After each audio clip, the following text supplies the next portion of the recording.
Guys এই ড্ৰেছযোৰ কিমান ধুনীয়া ন আৰু পেকিংটোৰ কথাটো ক'বই নালাগে। চাওঁ এতিয়া আনবক্সিং কৰি কিনে চাওঁ কেনেকুৱা। চ' এয়া চাইছেনে ধুনীয়া এনেকুৱা ড্ৰেছ এতিয়া বেবি দুযোৰ উঠিছে আপোনালোকৰ লগত শ্বেয়াৰ কৰিম। এইটো এটা ড্ৰেছ যিটো বেলেগ ড্ৰেছ হয় যিহেতু উইণ্টাৰ চিজন চ' সেইকাৰণে এনেকুৱা ড্ৰেছ দিছে। গিফ্টত পাইছে এইবাৰ গোটেইবোৰ ড্ৰেছ আৰু যিহেতু বেবি গাৰ্ল ন চব বস্তু মানে মানুহেও জানে পিংক কালাৰ বেছিভাগ গিফ্ট উঠিছে। এটা মানে বেলেগ কালাৰ আৰু এইটো ড্ৰেছ আৰু আগৰ যে ড্ৰেছ দেখালো চেম ড্ৰেছ হয়। এই পেকিংটোৰ ভিতৰত কি আছে সেইটো আপোনালোকৰ লগত শ্বেয়াৰ কৰি এটা মেইন ড্ৰেছ আছে আৰু চাবোন আছে ফণি আছে লগতে এটা মানে ভৰি মোচা বা মুখ মোচা তেনেকুৱা এটা কাপোৰ আছে। গাইছে টাৱল বুলি ক'ব নোৱাৰি যিহেতু এইটো পুৰা পিয়ৰ কটনৰ চিম্পল এটা ড্ৰেছ হয়।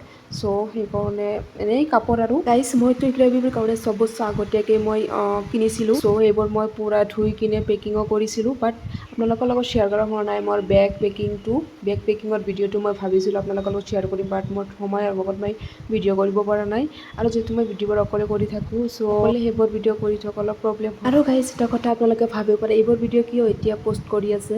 চ' মই এইবাৰ ভিডিঅ' কৰি থৈছিলোঁ এটা মেমৰি হিচাপত। চ' মোৰ টাইমৰ অভাৱত এইবাৰ ভিডিঅ' এডিট কৰা হোৱা নাই।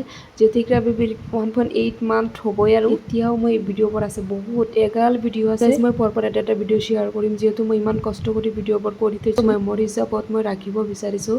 চ' সেইকাৰণে মই ভিডিঅ'বোৰ এতিয়া লাহে মানে পষ্ট কৰিম আৰু যিমান যি পাৰোঁ আৰু যেনেকুৱা পাৰোঁ। গাইজ মোৰ তাত কি নাই মোৰ তাত চব ভিডিঅ' আছে মানে ফাৰ্ষ্ট টু লাষ্ট জাষ্ট আপোনালোকৰ লগত মই শ্বেয়াৰ কৰা হোৱা নাই যিহেতু মই ইউটিউবত কাম কৰোঁ বা ফেচবুকত কাম কৰোঁ। তো মোৰ লাইফত কি হৈ থাকে এইবোৰ ভিডিঅ' মানে আপলোড দিব লাগিব ন যিহেতু আপোনালোকৰ মনতো মানে প্ৰশ্ন আহিব এইটো ক'ৰ পৰা আহিলে সেইটো ক'ৰ পৰা আহিলে চ' ধূপকে এটা বস্তু হৈ গ'ল এনেকুৱা টাইপৰ কথা আহিব পাৰে। চ' আপোনালোকৰ লগত শ্বেয়াৰ কৰাটো মোৰ খুবেই দৰকাৰ।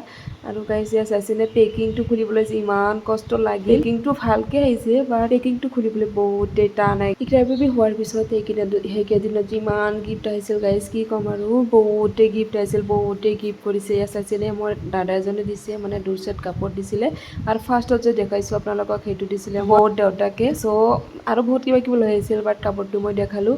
আৰু গাইজ এইটো হৈছে মোৰ মাকৰ তৰফৰ পৰা বজাৰ কৰিবলৈ গৈছিলে আৰু মইতো আপোনালোকৰ লগত কৈছোঁ মই অলৰেডি বহুত শ্বপিং কৰিছিলোঁ এইবোৰ নালাগিছিলেই। চ' তথাপিতো মনত এটা হেৰি থাকে যে মই একো দিয়া নাই। চ' মায়ে দুযোৰ ড্ৰেছ লৈ আহিছে সেয়া আপোনালোকৰ লগত শ্বেয়াৰ কৰিম। এইটো হৈছে ফ্ৰক যে উইণ্টাৰ চিজনত এতিয়া বেবি জন্ম হৈছিলে জানুৱাৰী মাহত। চ' এইটো মায়ে চুৱেটাৰ চিষ্টেম এটা ফ্ৰক লৈ আহিছে আৰু ইফালে এটা টুপি লৈ আহিছে ৰেড কালাৰৰ বহুতেই ধুনীয়া ডিজাইনটো।